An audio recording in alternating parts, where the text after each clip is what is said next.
College Gym Fits fan going live on YouTube. This is a National Day video. It's a National Food Related Day video. It is National Corn Dog Day. Corn dogs have nutritional value to them. Very little though. 4 grams of protein for one corn dog. So you're not going to get your whole protein amount for the day. But I did have some string cheese as well.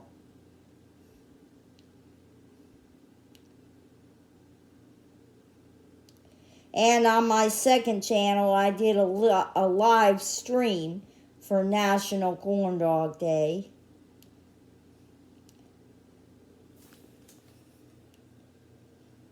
I took my Hydroxycut gummies to lose weight. I took 3 of them.